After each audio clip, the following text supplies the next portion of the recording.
दोस्तों, इस कहानी की शुरुआत होती है मुगल बादशाह अकबर और जयपुर के राजा भारमल की पुत्री जोधाबाई की शादी से। मुगल बादशाह अकबर अपने साम्राज्य का विस्तार करने के लिए राजपूतों से संबंध बनाना चाहते थे। वहीं दूसरी ओर आमेर के राजा भारमल भी मुगलों से कोई दुश्मनी मोल नहीं लेना चाहते थे, क्योंकि मुगलों की विशालकाय सेना के सामने राजा भारमल ज्यादा दिन तक नहीं टिक पाते। मुगल बादशाह अकबर ने उनकी पुत्री जोधाबाई से शादी का प्रस्ताव रखा और राजा भारमल ने जोधाबाई की शादी अकबर से करा दी। अकबर की शादी के बाद अकबर ने राजा मानसिंह को देखा। अकबर ने राजा मानसिंह की वीरता और बहादुरता को देख उन्हें अपना सेनापति नियुक्त किया।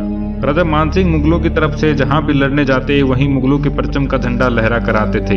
उसी समय अकबर के भाई मिर्जा मोहम्मद हकीम की मृत्यु के बाद अफगानिस्तान में कुछ सरदारों ने लूट खसोट शुरू कर दी।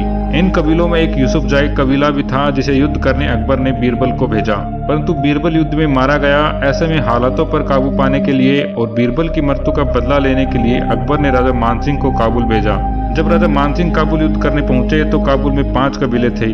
राजा मानसिंह ने इन 5 कबीलों को बहुत ही पराक्रम से हराया और बहुत अधिक मात्रा में काबुल से धन दौलत लेकर वापस लौटे। आमेर आने के बाद राजा मानसिंह ने खजाने के बारे में अकबर को नहीं बताया और उसे आमेर के किले में छुपा दिया। खजाने के बारे में राजा मानसिंह और उस समय के कुछ लोगों को ही पता था। 6 जुलाई 614 को राजा मानसिंह की मृत्यु के बाद यह राज भी उनके साथ दफन हो गया था।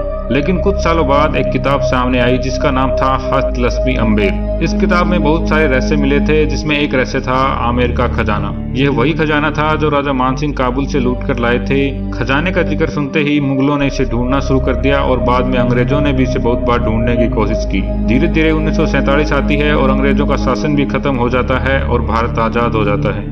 भारत की आजादी के समय जयपुर के राजा मानसिंह द्वितीय थे और उनकी पत्नी थी गायत्री देवी। आजादी के बाद 1962 में गायत्री देवी ने राजनीति में कदम रखा।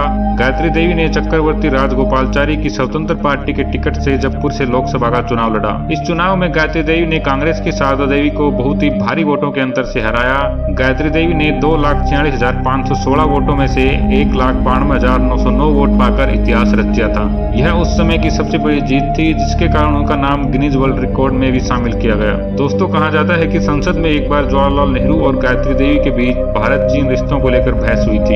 यहीं से गांधी परिवार और गायत्री देवी में राजनीतिक विरोध शुरू हुआ था। लेकिन जब इंदिरा गांधी राजनीति में आई तो यह राजनीतिक विरोध निजी विरोध में बदल गया, क्योंकि इंदिरा गांधी और गायत्री देवी दोनों रविंद्रनाथ टैगोर द्वारा स्थापित शांति निकेतन में साथ पड़ी हुई थी और इंदिरा गांधी को गायत्री देवी की मौजूदगी कभी भी संसद में पसंद नहीं होती थी। इसी के साथ गायत्री देवी एक स्ट्रॉन्ग राजनीतिक विपक्ष के तौर पर सामने आ रही थी। इस पॉलिटिकल लीडरशिप के अलावा वो राजघराने की महारानी भी थी। इंदिरा गांधी के प्रधानमंत्री बनने के बाद 1971 में 26वें संविधान संशोधन के द्वारा प्रीवी पर्स को हटाया गया।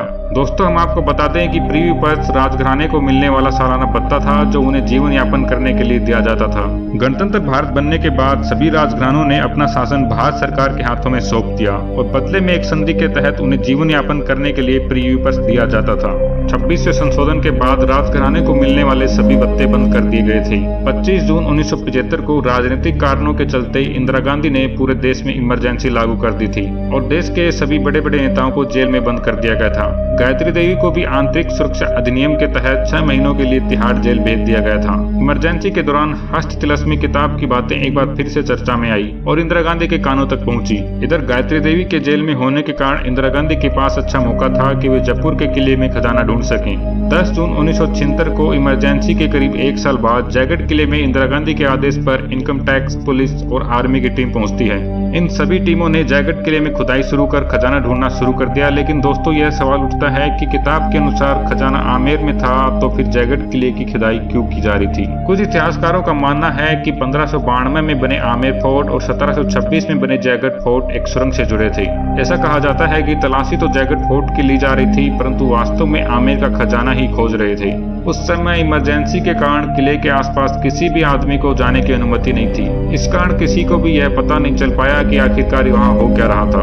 कई दिनों के सर्च अभियान के बाद जयगढ़ किले में कुछ नहीं मिला और इंदिरा गांधी ने खुदाई रुकवा दी। दोस्तों, सवाल यह उठता है कि अगर खजाना नहीं मिला तो फिर गया कहाँ? दोस्तों, आज तक जयगढ़ किले के खजाने के बारे में कोई भी खास सबूत नहीं मिले, लेकिन कुछ लोगों का कहना है कि किले की खुदाई रुकवाने के एक दिन बाद दिल्ली जयपुर हाईवे को बंद कर दिया गया था और उस दिन हाईवे पर सिर्फ मिलिट्री के ट्रक ही दिखे थे। कुछ इतिहासकार यह भी कहते हैं कि राजा मानसिंह ने जयपुर को बसाने के लिए इस खजाने को खर्च कर दिया था, लेकिन आज तक कोई पुख्ता सबूत नहीं मिला है कि आखिरकार जयगढ़ किले का खजाना गया कहाँ।